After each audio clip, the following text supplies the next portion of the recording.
নমস্কার বন্ধুরা, চলে এসেছি নতুন একটি ব্লগ নিয়ে। আজকের ব্লগটা পুরোটাই কিন্তু আমাদের গোপু দাদাদের নিয়ে।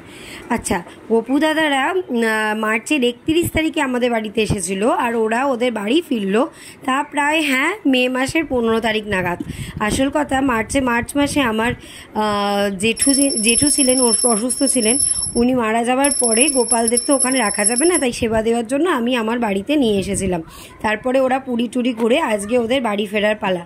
তাই জন্য আমি আগেরবার অন্য ব্লকেই বলেছিলাম তোমাদের যে আমি পরিচয় করাবো কোনটা কে, মানে কার গোপাল কোনটা।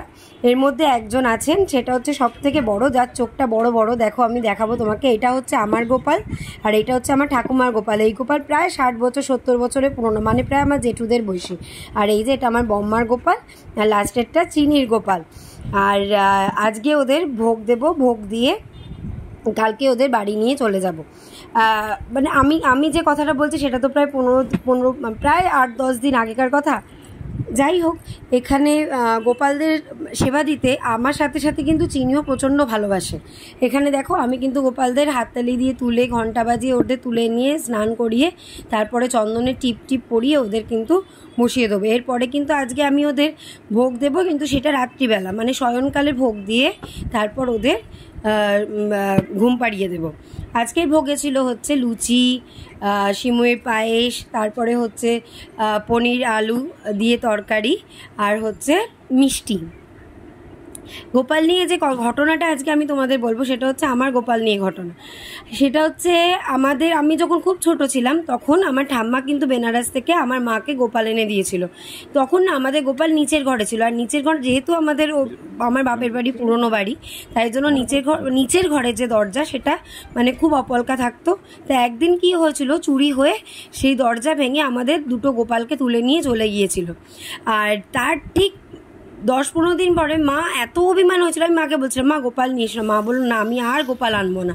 খুব অভিমান করে মা কথাটা বলেছিল, কিন্তু অদ্ভুত রকমভাবে আমি যতবার মা বলেছে ততবার কিন্তু আমার স্বপ্নে দেখছি কি বিভিন্ন রকমভাবে গোপাল চতুর্দিকে আছে, আর মাঝখানে একটা স্পেসিফিক গোপাল, যাকে আমি দেখতে পাচ্ছি, তাকেই মানে একদম ফোকাস করে একটা স্পেসিফিক গোপালকেই আমাকে স্বপ্নে দেখাচ্ছে। তার মধ্যে আরও দেখছি কি, যে একটা ছোট্ট বাচ্চা প্রচণ্ড কান্নাকাটি করছে, মাথায় ফেট্টি বাঁধা, কি সুন্দর দেখতে। সে কিন্তু ভীষণ কাঁদছে, কারুর কোলে থাকছে না, আমার কোলে এসে তারপর সে চুপ হচ্ছে। যাই হোক, মাকে এইসব ঘটনা বলার পরে ঠাম্মা বলেছিল যে, টুকাই আর দেরি করিস না, মাম্পি বলছে যখন, ওর জন্য একটা গোপাল এনে দে। কিন্তু সত্যি কথা বলছি, ওদের যখন যা দরকার লাগে ও আমাকে কিন্তু স্বপ্নের মাধ্যমে সেটা বুঝিয়ে দেয়। আমি বলছি, আমার গায়ে কাঁটা দিচ্ছে। আর যাই হোক, এইভাবে কিন্তু আমার ঘরে আমার গোপাল কিন্তু সত্যি ভীষণ জাগ্রত। যা বলা হয় ও কিন্তু কথা শোনে, আর এমনিতেও গোপাল কিন্তু সত্যিই খুব কথা শোনে। ছোট ছেলে, তুমি ওকে যদি নিজের মতো করে রাখতে পারো, ওর থেকে ভালো বোধহয় কিছু হয় না। আর এই যে দেখো, চিনি কিন্তু গোপাল দাদাদের খাওয়াতে আর সেবা করতে ভীষণ পছন্দ করে। মাঝে মধ্যে একটুখানি বিরক্ত হয়ে যায়, মানে অনেক কিছু ছোঁয়াছুত, অনেক কিছু ব্যাপার স্যাপার থাকে তো, কিন্তু তাও ও কিন্তু খুব ইচ্ছে হয় ওর গোপাল দাদাতে থাকবে। ওর কিন্তু মনটা খারাপও হয়ে গিয়েছিল এইবার, গোপাল দাদারা যখন বাড়ি যায়। অনেক দিন ছিল তো, ঠাকুরকে ডাকি সবাই যেন সুস্থ থাকে, ভালো থাকে, আর গোপাল যেন সবার মঙ্গল করে। এইরকম কোনো কারণে যেন গোপালকে আমার বাড়িতে আসতে না হয়, ওরা যেন এমনিই আসে ওদের ইচ্ছে হলে, কোনো অশুভ কোনো ঘটনার মাধ্যমে যেন ওরা না আসে। যাই হোক, দেখো চিনি কিন্তু প্রত্যেককে, আর আর একটা কথা, আমার কিন্তু একটা ছোট্ট গোপালও আছে দোলনায় বসানো। ওর গল্পটা অন্য একদিন করব।